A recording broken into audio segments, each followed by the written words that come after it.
Hello students, नमस्कार। कैसे हैं आप सब लोग? Welcome back to our channel. और आज हमारी 12th नंबर वीडियो है और इस 12th नंबर वीडियो के अंदर हम बहुत ही इंपॉर्टेंट टॉपिक आज स्टार्ट करने वाले हैं। कौन सा टॉपिक? हम स्टार्ट करने वाले हैं methods of measuring national income. हाँ दोस्तों, अभी तक अपन ने पढ़ लिया कि नेशनल इनकम क्या होती है, नेशनल इनकम के कंपोनेंट्स क्या होते हैं, पर्सनल इनकम, प्राइवेट इनकम, सब अपन ने पढ़ लिया। और पिछली वीडियो में मैंने आपको प्रैक्टिकल क्वेश्चंस किस तरीके से होते हैं वो भी मैंने आपको बता दी। अब हम बात करते हैं, जो अपन ने नेशनल इनकम पढ़ी वो नेशनल इनकम कैलकुलेट कैसे होती है, किस तरीके से अपन कैलकुलेशन करते हैं नेशनल इनकम का, उसके लिए कुछ मेथड्स बन रखे हैं। वो मेथड्स 3 टाइप के मेनली होते हैं। ठीक है, आज हम पहला स्टार्ट करेंगे फर्स्ट मेथड। हमारा फर्स्ट मेथड है वैल्यू एडेड मेथड। देखिए दोस्तों, वैल्यू एडेड मेथड का मतलब क्या होता है, उससे पहले आप ये समझिए कि कोई भी गुड्स अगर प्रोड्यूस होता है तो एक सर्कुलेशन फ्लो में डिफरेंट फेजेस के थ्रू पासेस होता है। आज कोई भी गुड्स बनता है तो उसको 3-4 स्टेजेस में पास ऑन होता है, उसको कन्वर्ट किया जाता है, उसके बाद में वो कस्टमर के पास पहुंचता है। और उन तीनों ही या चारों ही फेजेस में जब वो पहुंचता है तो हर स्टेज के पहुंचने वाले जो हैं वो अपने तरफ से कुछ उस पर एफर्ट्स लगाते हैं और कुछ एफर्ट लगाकर उसमें कुछ वैल्यू एड ऑन कर देते हैं, उससे कि उसकी यूटिलिटी बढ़ जाती है, उस यूटिलिटी से उसकी वैल्यू भी बढ़ जाती है। तो जब एक प्रोडक्ट अलग अलग फेजेस में पास होता है जिसके कारण उसकी वैल्यू में जो एडिशन होता है, उस तरीके से उसकी नेशनल इनकम निकालने का कॉन्सेप्ट वैल्यू एडेड मेथड में दिया गया है। आज अपन इसको पूरा प्रैक्टिकली और थ्योरेटिकली पूरा अच्छे से समझेंगे। देखिए क्या फर्स्ट पॉइंट कहता है, this method is used to measure national income in different phases of production. Production के जो डिफरेंट फेजेस हैं उनमें जो वैल्यू एडिशन के द्वारा जो नेशनल इनकम का कैलकुलेशन है वो अपन वैल्यू एडेड मेथड में देखेंगे। तो this method is used to measure national income in different phases of production in a circular flow. It shows contribution of each producing unit. Her producing unit का जो contribution होता है अपने अपने phases के अंदर, वो बताता है value added method। मतलब value added method से अपन ये पता लग पाएंगे कि हर एक phases के अंदर जो enterprises हैं वो अपने efforts के द्वारा उसकी कितनी value add किए हैं वो अपन value added method में पता लगा सकते हैं। दूसरा आपको यहाँ पर क्या ध्यान रखना है, वैल्यू एडेड मेथड के बहुत सारे नाम हैं, पेपर में कभी आ जाते हैं, बच्चे कंफ्यूज हो जाते हैं। तो वैल्यू एडेड के क्या क्या मेथड के दूसरे नाम क्या हैं? Product method, inventory method, net output method and commodity service method. तो ये कुछ इसके सब्स्टिट्यूट्स नाम हैं। आइए अब अपन समझते हैं वैल्यू एडेड का मतलब। तो दोस्तों अब अपन देखते हैं वैल्यू एडेड का मतलब। देखिए वैल्यू एडेड का मतलब होता क्या है, डेफिनेशन देखिए, value added refers to the addition in the value to the raw material by firm by virtue of its productive services. देखिए आज कोई भी फर्म है कुछ भी रॉ मटेरियल खरीदती है, उस रॉ मटेरियल में वो कुछ ना कुछ अपने एफर्ट्स डालती है। अब जैसे सपोज करो कि मैंने मार्कर बनाने के लिए मेरा काम था कि भाई मैं प्लास्टिक जो है, प्लास्टिक को उसकी शेप माउल्ड करके आगे मैं मार्कर बनाने वाले को देता हूं। तो मैंने जो मार्कर के लिए जो प्लास्टिक खरीदा, सपोज करो 10 रुपए में वो प्लास्टिक खरीदा, मैंने उसको शेप में लाया, शेप में बनाया और आगे मार्कर वाली इंडस्ट्री को बेच दिया। तो मैंने क्या किया, मैंने रॉ मटेरियल परचेज किया प्लास्टिक और उसको मैंने मेरी एक्टिविटीज से, प्रोडक्टिव एक्टिविटीज से, मेरे एफर्ट से उसको शेप दिया और उसमें कुछ वैल्यू ऐड कर दिया। 10 रुपए का मैंने प्लास्टिक खरीदा, मैंने उसको शेप में किया, तो मैंने सपोज करो 20 रुपए में आगे जो मार्कर की इंडस्ट्री है उसको मैंने बेच दिया। तो इसको बोलते हैं वैल्यू एडिशन। मतलब किसी भी आपकी प्रोडक्ट की वैल्यू में जब एडिशन हो जाता है, किसके थ्रू? आपकी कुछ एक्टिविटीज के थ्रू, आपने कुछ इस तरीके से उसमें एड ऑन किया है जिससे उसकी वैल्यू बढ़ गई, उसे वैल्यू एडेड कहते हैं। तो इसीलिए इसमें लिखा है it refers to the addition in the value, किसी की वैल्यू में एडिशन होना टू दी रॉ मटेरियल। जो भी आप रॉ मटेरियल खरीद रहे हैं, अलग अलग फेजेस के लिए अलग अलग रॉ मटेरियल हो सकता है, तो जो भी वो रॉ मटेरियल खरीदे उनकी वैल्यू में वो जो एडिशन करते हैं थ्रू देयर प्रोडक्टिव सर्विसेज, उसे वैल्यू एडिशन कहते हैं, उसे वैल्यू एडेड कहते हैं। तो कहने का मतलब है कि कितना वैल्यू ऐड हुआ है कितना नहीं, ये कैसे पता चलेगा? तो it is calculated age difference between value of output and value of intermediate consumption. मतलब वैल्यू एडेड का फॉर्मूला क्या बनेगा? वैल्यू एडेड का फॉर्मूला बनता है value of output minus value of intermediate consumption. अब देखिए ये तो फॉर्मूला अपने को पता चल गया। वैल्यू एडेड का मतलब पता चल गया कि किसी भी गुड्स की वैल्यू में इंक्रीमेंट करना, उसकी वैल्यू में एडिशन करना वैल्यू एडेड होता है। और वो वैल्यू एडेड पता कैसे चल सकता है, उसका फॉर्मूला है वैल्यू ऑफ आउटपुट में से value of intermediate consumption minus कर देते हैं तो वैल्यू एडेड पता चल जाएगा। पर अब भैया वैल्यू ऑफ आउटपुट होता क्या है, वैल्यू ऑफ इंटरमीडिएट कंजप्शन होता क्या है, तो आइए देखते हैं। देखिए वैल्यू ऑफ आउटपुट की अगर मैं बात करूं तो वैल्यू ऑफ आउटपुट का मतलब monetary value of output sold by the firm. कोई भी फर्म जो है वो अपने जो प्रोडक्ट्स बेचती है, फर्म सेल करती है, उसकी जो मॉनेटरी वैल्यू है उसे अपन वैल्यू ऑफ आउटपुट कहते हैं। अगर मैं सिंपल लैंग्वेज में बोलूं तो वैल्यू ऑफ आउटपुट का मतलब सेल्स होता है। मतलब जो फर्म सामान बेचती है ना, सेल्स जो करती है उसका मतलब होता है वैल्यू ऑफ आउटपुट। ठीक है। दूसरी तरफ अगर मैं देखें अब वो सेल्स कैसे कर सकती है। अगर सपोज करो मैं मार्कर की मेरी इंडस्ट्री है, मैं मार्कर सेल करता हूं तो मैं मार्कर इंडिया के अंदर भी कर सकता हूं, मतलब sales within the domestic territory. ठीक है। और मैं कैसे सेल कर सकता हूं, मैं विदेशों में भी तो सेल कर सकता हूं, जिसे मैं क्या कहूंगा एक्सपोर्ट। तो सेल्स के अंदर मतलब वैल्यू ऑफ आउटपुट के अंदर sales within the domestic territory भी आएगा प्लस एक्सपोर्ट्स भी आएगा, ये दोनों मिलकर ही वैल्यू ऑफ आउटपुट आता है। आपको जब कभी भी वैल्यू ऑफ आउटपुट मिले और अगर ये दोनों भी मिल जाए तो ध्यान रखना कंफ्यूजन है, अपने को सिर्फ वैल्यू ऑफ आउटपुट चाहिए क्योंकि ये दोनों वैल्यू ऑफ आउटपुट के अंदर ही इंक्लूड होते हैं। तो sales within the domestic territory plus exports are the part of the value of output. और वैल्यू ऑफ आउटपुट क्या होता है, वैल्यू ऑफ आउटपुट होती है सेल्स। ठीक है। अब अपन देखते हैं value of intermediate consumption. Value of intermediate consumption का मतलब क्या होता है। देखिए value of non factor inputs like raw material, मतलब कोई भी अगर फर्म है उसने नॉन फैक्टर इनपुट्स पर जो भी खर्चा किया है, जो भी उसकी वैल्यू है, उसे इंटरमीडिएट कंजप्शन की वैल्यू कहते हैं। मतलब रॉ मटेरियल को खरीदने में जो उसका खर्चा आया है उसे कहते हैं वैल्यू ऑफ इंटरमीडिएट कंजप्शन। मतलब सिंपल लैंग्वेज में बोलूं तो इसका मतलब होता है परचेज। मतलब किसी फर्म ने रॉ मटेरियल कितने में परचेज किया है उसे वैल्यू ऑफ इंटरमीडिएट कंजप्शन कहते हैं।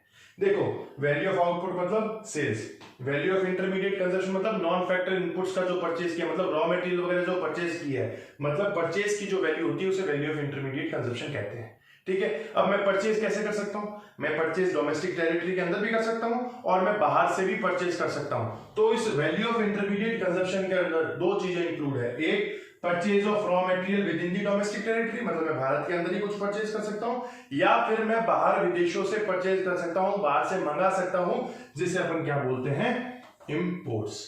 तो वैल्यू ऑफ इंटरमीडिएट कंजप्शन के अंदर purchase of raw material with in the domestic territory and imports दोनों ही इंक्लूड है। तो अब आपको पता चला वैल्यू ऑफ आउटपुट का मतलब क्या होता है, वैल्यू ऑफ इंटरमीडिएट कंजप्शन का मतलब क्या होता है। तो टोटली कहने का मतलब है सेल्स माइनस परचेज, मतलब यहां पर वैल्यू एडेड है ना, value of output minus value of intermediate consumption. Value of output का मतलब हो गया सेल्स और वैल्यू ऑफ इंटरमीडिएट का कंजप्शन हो गया आपका परचेज। तो मतलब आपने कितने में सेल किया और कितने में परचेज किया, उन दोनों का जब डिफरेंस निकाल लेते हैं अपने को वैल्यू एडेड पता चल जाता है। ठीक है। अब देखो एक फॉर्मूला और बनता है वैल्यू ऑफ आउटपुट का।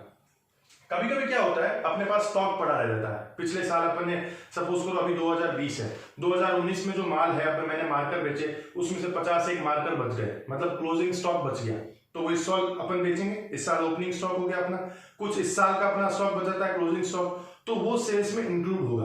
तो एक वैल्यू ऑफ आउटपुट का एक फॉर्मूला और है जो आप ध्यान में रखिएगा, value of output equals to sales plus change in stock. जो आपका चेंज इन स्टॉक होता है क्लोजिंग स्टॉक और ओपनिंग स्टॉक में डिफरेंस, वो भी आपका वैल्यू ऑफ आउटपुट होता है। ये एक और फॉर्मूला है जो आप इसका इस्तेमाल कर सकते हैं। तो देखिए इस तरीके से इसका फॉर्मूला है। अब मैं इसको फॉर्मूला बेस से आपको प्रैक्टिकली मैं समझाता हूं। तो देखिए अब अपन एक प्रैक्टिकल क्वेश्चन से प्रैक्टिकली एस्पेक्ट से देखते हैं वैल्यू एडिशन का मतलब क्या होता है। मैंने आपको अभी फॉर्मूला बताया, वैल्यू एडेड का मतलब value of output minus value of intermediate consumption. अब देखिए एक एग्जांपल अपन लेते हैं। देखिए ये फेज है, फार्मर है, थ्रेड मैन्युफैक्चरर है, क्लॉथ मिल वाला है और रेडीमेड गारमेंट मैन्युफैक्चरर है। ये चार जो है फेजेस हैं। और ये क्या करते हैं, सबसे पहले फार्मर क्या करता है, कॉटन बनाता है। ठीक है, फार्मर प्रोड्यूस करता है कॉटन, वो फिर आगे क्या करता है, आगे थ्रेड मैन्युफैक्चरर को कॉटन बेचता है तो वो उससे थ्रेड बना लेता है। थ्रेड मैन्युफैक्चर, वो थ्रेड किसको देता है? क्लॉथ मिल को, वो उसे क्लॉथ बना लेता है। और क्लॉथ जो है वो रेडीमेड गारमेंट वाले को देता है, जिससे वो शर्ट्स बनाकर फाइनली कस्टमर्स को बेच देता है। तो ये पूरा एक फेज चलता है। सबसे पहले कॉटन, कॉटन के बाद थ्रेड, थ्रेड के बाद में वो क्लॉथ बनेगा, क्लॉथ के बाद में वो शर्ट बनकर वो कस्टमर को बिक जाएगा। ये एक इसका फेजेस है। आइए अपन देखते हैं कि किस तरीके से वैल्यू एडिशन का कॉन्सेप्ट चल रहा है। देखिए, सबसे पहले जब फार्मर ने कॉटन प्रोड्यूस करी तो अपन ये मानकर चल रहे हैं आसानी के लिए कि उससे पहले कहीं खरीदा नहीं, उसने खुद ही अपने एफर्ट से प्रोड्यूस की थी। उसने नेचुरल रिसोर्सेज को एक्सप्लॉइट करके उसने खेती बाड़ी करके कॉटन प्रोड्यूस किया होगा। तो उसका value of intermediate consumption, value of intermediate consumption का मतलब क्या? परचेज। तो वो हम जीरो मानकर चल रहे हैं। क्यों? क्योंकि उसने कहीं से खरीदा नहीं, वो अपने खुद के एफर्ट से ही उसने प्रोड्यूस की होगी। ठीक है, तो हम इसको जीरो मान लिया वैल्यू ऑफ इंटरमीडिएट कंजप्शन को। उसने वो कॉटन थ्रेड मैन्युफैक्चर को कितने में बेचा? 1000 रुपए में। वैल्यू ऑफ आउटपुट कितना है? 1000, मतलब 1000 रुपए में उसने क्या करा? थ्रेड मैन्युफैक्चर को बेचा। तो अब देखिए, 0 रुपए उसका value of intermediate consumption, value of output 1000 रुपी। तो उस फार्मर ने इसमें कितना वैल्यू एडिशन किया? वैल्यू एडिशन का मतलब value of output minus value of intermediate consumption, मतलब 1000 माइनस 0, तो कितना हुआ? 1000 रुपीज का वैल्यू एडिशन किया। 0 रुपए वाली चीज को 1000 रुपए में बेचकर कमा लिए। इसका मतलब उसने 1000 रुपए क्या किया? वैल्यू एडिशन किया। अब देखिए, थ्रेड मैन्युफैक्चर की बात करते हैं। वो थ्रेड बना रहा है, तो उसने कितने में खरीदा कॉटन? तो उसने भैया वैल्यू ऑफ इंटरमीडिएट कंजप्शन कितना है? 1000 रुपए। तो परचेज कितने में किया? 1000 रुपए में। तो उसकी वैल्यू ऑफ इंटरमीडिएट कंजप्शन 1000 रुपी हो गई। ठीक है, अब देखिए, उसने उसको थ्रेड बनाकर आगे किसको बेचा? क्लॉथ मिल वाले को। कितने में बेचा? 1500 रुपीज में। मतलब उसका वैल्यू ऑफ आउटपुट कितना है? 1500। मतलब वैल्यू ऑफ इंटरमीडिएट कंजप्शन थी 1000 और वैल्यू ऑफ आउटपुट थी 500। तो उसने कितना वैल्यू एडिशन किया? Value of output minus value of intermediate consumption, मतलब 1500 माइनस 1000, तो कितना किया? 500। क्लियर? समझ में आ रहा है? अब देखें, क्लॉथ मिल के पास क्या आया? क्लॉथ उसने कितने में खरीदा था? उसने खरीदा था 1500 रुपए में। उसकी वैल्यू ऑफ इंटरमीडिएट कंजप्शन 1500 रुपए। फिर उसने क्या किया? उसने 1900 रुपए में, 1900 रुपीज में बेच दिया। मतलब वैल्यू ऑफ आउटपुट कितना आया? 1900। किसको बेचा? रेडीमेड गारमेंट मैन्युफैक्चरर को। तो इसने कितना वैल्यू ऐड किया? 400 का। फिर फाइनली रेडीमेड गारमेंट मैन्युफैक्चरर ने उससे शर्ट बनाया और शर्ट बनाकर उसने किसने बेच दिया? कस्टमर को बेच दिया। तो उसकी वैल्यू ऑफ इंटरमीडिएट कंजप्शन कितना होगा? 1900, क्योंकि 1900 में उसने खरीदा था। बेचा कितने में? बेचा उसने 2500 रुपए में, 2500 में। तो कितना वैल्यू एडिशन किया? उसने 600 का वैल्यू एडिशन किया। तो ये समझ में आ रहा है आपको? ये किस तरीके से अलग अलग फेजेस के अंदर, अलग अलग जो फेजेस के अंदर जो फार्मर है, थ्रेड मैन्युफैक्चरर है, वो अपनी एक्टिविटीज के कारण, वो अपने एफर्ट्स के कारण किस तरीके से अपने एफर्ट्स के कारण उसमें वैल्यू एड ऑन कर रहे हैं। देखिए, यहां पर वो 0 रुपए का था, 1000 रुपए में बेच दिया। 1000 रुपए उसकी वैल्यू एडिशन हो गई। उसके बाद में इसने 1000 रुपए में खरीद के उसको 1500 में बेचा, 500 रुपए वैल्यू ऐड कर दिया। फिर 1500, 1900, 400 रुपए वैल्यू ऐड कर दिया। 1900 का 2500 में 600 वैल्यू एडिशन कर दिया। इसे वैल्यू एडेड कहते हैं। मतलब हर फेज में जब प्रोडक्ट गुजरता है तो उसकी हर एंटरप्राइजेस, हर प्रोडक्शन के द्वारा, हर प्रोडक्शन यूनिट के द्वारा उसमें कुछ वैल्यू ऐड किया जाता है। उसे वैल्यू एडेड कहते हैं। तो अब देखें, ये वैल्यू एडिशन है, इसका टोटल कितना हुआ? 1000 plus 500 1500 plus 400 1900 plus 600 amounts to 2500। तो ये 2500 हमारे पास क्या आ गया? 2500 हमारा आ गया ग्रॉस वैल्यू एडिशन। क्या आ गया दोस्तों? Gross value addition. तो देखिए दोस्तों, the sum of gross value added by all the firms in the domestic economy in a year is called GDP-MP। देखिए, अभी अपन ने पढ़ा उस प्रैक्टिकल क्वेश्चन के अंदर कि सभी जो प्रैक्टिकल आपका फेजेस के वैल्यू एडेड जो किया था उन्होंने, उसका सभी का ग्रॉस जब अपन ने किया तो अपने पास कितना आया था? 2500। ये हमारा क्या था? Gross value added. मतलब सभी प्रोडक्शन यूनिट्स के द्वारा, सभी फेजेस के द्वारा जो ग्रॉस वैल्यू एडेड आया वो हमारा था 2500। जब अपन सभी प्रोड्यूसिंग यूनिट्स की, सभी एंटरप्राइजेस की वैल्यू एडेड का टोटल कर देते हैं तो हमें ग्रॉस वैल्यू एडेड आता है, जो कि हमारा 2500 आया। इसी को हम कहते हैं GDP MP, gross domestic product at market price. इस चीज का आपको ध्यान में रखना है कि एक साल के अंदर डोमेस्टिक इकोनॉमी के अंदर सभी फर्म्स के द्वारा जो टोटल वैल्यू एडेड किया जाता है उसका मतलब होता है gross domestic product at market price. इसका मतलब, कहने का मतलब यह है कि वैल्यू एडेड मेथड से आप निकालेंगे तो सबसे पहले आपको जीडीपी एमपी निकालना पड़ेगा, gross domestic product at market price निकालना पड़ेगा।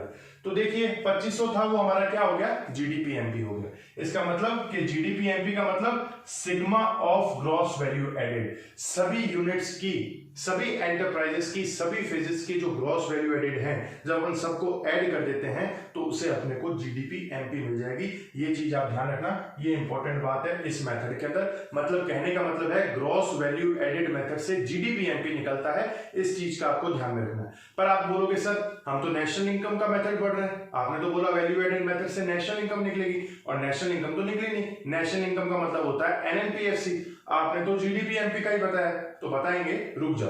अभी देखो जीडीपी एमपी तक समझ में आ गया। अब देखो मैं एक छोटी सी बात और बता देता हूं कि जो प्रोड्यूसर एंटरप्राइजेस होते हैं, मेनली अपन तीन सेक्टर्स में उनको डिवाइड कर देते हैं। जो प्रोड्यूसर्स जो होते हैं, जो मैन्युफैक्चरिंग या किसी भी सर्विसेज में वगैरह में लगे हुए हैं, मेनली तीन सेक्टर्स के अंदर वो डिसाइड हो रखे हैं। ये आपको पता होगा, आपने छोटी क्लासेस में पढ़ रखा होगा। प्राइमरी सोर्सेज, सेकेंडरी सेक्टर या टेरिशरी सेक्टर। ठीक है, प्राइमरी सेक्टर, सेकेंडरी सेक्टर और टेरिशरी सेक्टर। प्राइमरी सेक्टर क्या होता है, ये वो सेक्टर होता है जो अपना प्रोडक्शन यूनिट किस पे बेस्ड रहता है, बाय एक्सप्लॉइटिंग नेचुरल रिसोर्सेज। मतलब रॉ मटेरियल वगैरह हो गया, फार्मिंग वगैरह हो गई, ये सब किसके अंदर आता है, प्राइमरी सेक्टर के अंदर।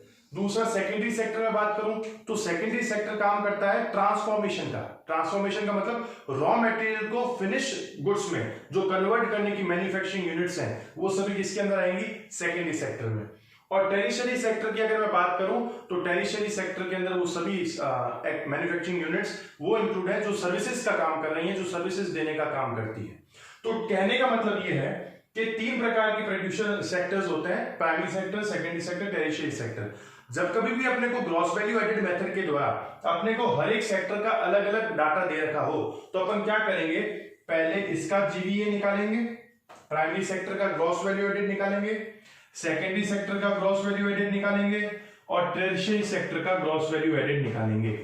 जब प्राइमरी सेक्टर का जीवीए, सेकेंडरी सेक्टर के जीवीए और टर्शरी सेक्टर का जीवीए, तीनों को जब अपन ऐड कर देंगे तो हमारे पास आएगा GDP MP. Clear, gross domestic product at market price. क्यों, क्योंकि मैंने आपको बताया था ग्रॉस वैल्यू एडेड, जब सभी एंटरप्राइजेस की ग्रॉस वैल्यू एडेड का जब अपन सम अप कर देते हैं, मैंने बताया था सम ऑफ जीवीए का मतलब क्या होता है, gross domestic product at market price. तो दोस्तों ये आपको समझ में आ गया। अब देखो नेशनल इनकम निकालनी है। नेशनल इनकम का मतलब क्या होता है सर, नेशनल इनकम का मतलब होता है एनएनपीएफसी। तो भैया जीडीपी एमपी से एनएनपीएफसी निकाल नहीं सकते क्या, मैंने आपको एकदम अच्छे से समझाया है। चलो वापस से समझा देता हूं। अपन पहुंचे हैं जीडीपी एमपी पर, अपने को निकालनी है नेशनल इनकम। नेशनल इनकम मतलब एनएनपीएफसी। तो क्या होगा, फटाफट से आप लोग भी देखेंगे, ग्रॉस से नेट, जी से एन, तो क्या करना है, माइनस डेप्रिसिएशन। डी से एन मतलब डोमेस्टिक से नेशनल, क्या करना है, प्लस एनएफआईए। पी से पी कुछ है नहीं, मार्केट प्राइस से फैक्टर कॉस्ट मतलब मार्केट से फैक्ट्री जाना है, तो क्या होगा, माइनस, माइनस क्या होगा, माइनस एनआईटी। तो जीडीपी एमपी में मैं जब डेप्रिसिएशन माइनस करूंगा, मैं प्लस एनएफआईए करूंगा, माइनस एनआईटी करूंगा, तो मेरे पास क्या आ जाएगा, एनएनपीएफसी। और एनएनपीएफसी को ही क्या कहते हैं, नेशनल इनकम कहते हैं। तो निकली कि नहीं निकली national income, gross value added method से नेशनल इनकम निकला कि नहीं निकला।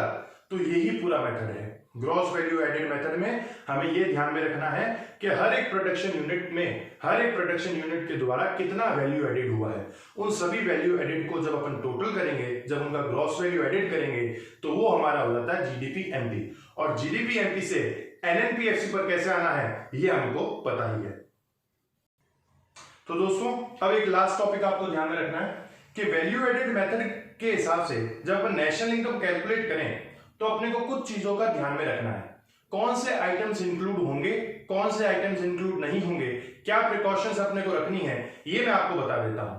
देखिए सबसे पहले intermediate goods are not included, ये तो आपको पता ही है, मैंने आपको बता दिया था नेशनल इनकम की कैलकुलेशन के अंदर चाहे वो कोई सा भी मेथड हो, इंटरमीडिएट कंजप्शन, इंटरमीडिएट गुड्स जो होते हैं वो कभी भी इंक्लूड नहीं होते, सिर्फ फाइनल गुड्स इंक्लूड होंगे, मैंने आपको बता रखा है। Second, sales and purchase of second hand goods is not included. कोई सेकंड हैंड गुड्स को परचेज कर रहे हैं, कोई सेकंड हैंड गुड्स का मैं सेल कर रहा हूं, मैंने कोई सेकंड हैंड गाड़ी खरीद ली, कोई सेकंड हैंड गाड़ी बेच दी, तो ये नेशनल इनकम के अंदर इंक्लूड नहीं होगा, ये आप ध्यान रखें। पर हाँ, इसमें आप एक चीज ध्यान रख सकते हैं, इसके ऊपर कोई ब्रोकरेज है, कोई कमीशन अगर मुझे मिला है, मतलब कोई गाड़ी बेचने से, सेकंड हैंड गाड़ी बेचने से या खरीदने से मुझे कोई कमीशन मिला है, मुझे कोई ब्रोकरेज मिला है, तो वो नेशनल इनकम के अंदर इंक्लूड होगा। पर sales of purchase of second hand goods are not included, ये आपको ध्यान में रखना है। तीसरा, production of services for self consumption are not included, मतलब कोई खुद की सर्विसेज हैं, ऐसी सर्विसेज जो सेल्फ कंज्यूम की जा रही हैं, जो बाहर मार्केट के अंदर नहीं है, वो नेशनल इनकम के अंदर इंक्लूड नहीं होगा। मतलब सपोज करो जो हमारे घर में मम्मी है, हमारे घर में जो मम्मी वगैरह काम करती हैं, रोटी वगैरह बनाती हैं, क्या हम उनको पैसे देते हैं रोटी बनाने के? नहीं, वो सर्विसेज हमें दे रही हैं फ्री ऑफ कॉस्ट, तो वो कभी भी नेशनल इनकम के अंदर इंक्लूड नहीं होगी। ऐसा नहीं कि भाई मम्मी बोले कि मैं 5 रुपए की एक रोटी मिलती है बाहर, मैं 500 रोटियां तुम्हारे लिए बनाती हूँ तो मुझे उस हिसाब से पैसे दो, ऐसा नहीं होता। तो सेल्फ कंजप्शन, जो खुद के कंजप्शन के लिए आप कोई सर्विसेज कर रहे हो, मतलब आप अपने लड़के को, अपने बच्चे को ट्यूशन पढ़ा रहे हो, आप एक ट्यूटर हो और अपने खुद के बच्चे को ही पढ़ा रहे हो, तो क्या ये नेशनल इनकम के अंदर इंक्लूड होगा? नहीं। तो सेल्फ कंजप्शन की सर्विसेज नेशनल इनकम के अंदर इंक्लूड नहीं होगी, आपको ध्यान में रखना है। जब प्रैक्टिकल क्वेश्चंस करें तो इन चीजों का आपको ध्यान में रखना है। अगला, production of goods for self consumption will be included. देखिए आपने कोई गुड्स प्रोड्यूस किया, किसके लिए? सेल्फ कंजप्शन के लिए, तो वो नेशनल इनकम के अंदर इंक्लूड होगा। सर्विसेज नहीं होती हैं, अगर आपने कोई गुड्स प्रोड्यूस किया है खुद के कंजप्शन के लिए ही, तो वो नेशनल इनकम के अंदर इंक्लूड होगा, क्योंकि वो करंट फ्लो का एक पार्ट है, अपन उसका एक एस्टिमेटेड वैल्यू ले लेते हैं, तो और वो नेशनल इनकम के अंदर इंक्लूड होता है। तो गुड्स अगर कोई मैन्युफैक्चर किया है वो इंक्लूड होगा, ये आपको ध्यान में रखना है। और last, imputed value of owner occupied houses. देखिए इसका मतलब क्या होता है, सपोज करो कि मेरा ये घर है, ठीक है, उस घर के अंदर मैं रहता हूं, ठीक है, उस घर की जो वैल्यू है, उसकी रेंट जो है, सपोज करो आज अगर मैं उस घर में नहीं रहता तो क्या करता, मैं उस घर को रेंट पर देता, और वो रेंट पर देता तो मुझे अच्छा खासा रेंट मिल जाता, सपोज करो मुझे 15,000 रुपये महीना मिल जाता। पर नहीं, मैं खुद रह रहा हूं, मैं खुद के कंजप्शन के लिए वो घर इस्तेमाल कर रहा हूं, तो क्या ये उसकी जो रेंट है, उसका रेंट मैं उसका एस्टिमेट लूंगा, 15,000 रुपये नेट जो रेंट है वो मैं उसको इंक्लूड करूंगा। क्यों? क्योंकि अगर मैं वहां पर नहीं रहता तो मैं 15,000 रुपये में वो घर किराए पर दे सकता था, जो कि मैंने नहीं दिया क्योंकि मैं वहां पर खुद रह रहा हूं। तो क्या करूंगा, मैं उनका एक एस्टिमेटेड वैल्यू ले लूंगा, जो मैं बाहर मार्केट वैल्यू थी उसकी, सपोज करो 15,000 रुपये, उसको मैं एस्टिमेट कर दूंगा, जिसे अपन बोलते हैं इम्प्यूटेड रेंट। इम्प्यूटेड रेंट मतलब एस्टिमेटेड इनका रेंट, जो मार्केट वैल्यू में क्या चल रहा है, मार्केट में क्या रेंट चल रहा है, उस हिसाब से आप उसका एस्टिमेशन लगा देना। तो वो इम्प्यूटेड रेंट जो है वो नेशनल इनकम के अंदर इंक्लूड होगा। तो इसका मतलब imputed value of owner occupied houses, जो हाउसेज होते हैं जो कि ऑक्यूपाइड किसके द्वारा होते हैं, उन्हीं के ओनर के द्वारा, उसकी जो वैल्यू होती है वो नेशनल इनकम के अंदर इंक्लूड होगी। तो ये कुछ चीजें हैं जो आपको डूज एंड डोंट्स हैं, जो आपको ध्यान में रखने हैं while calculating the national income by the value added method. तो guys that's it for video number 12। आज की वीडियो में हमने वैल्यू एडेड मेथड को पूरा कर लिया है। नेक्स्ट वीडियो के अंदर हम इसका नेक्स्ट मेथड लेकर आएंगे। तो देखते रहिए हमारे चैनल को। Thank you for watching.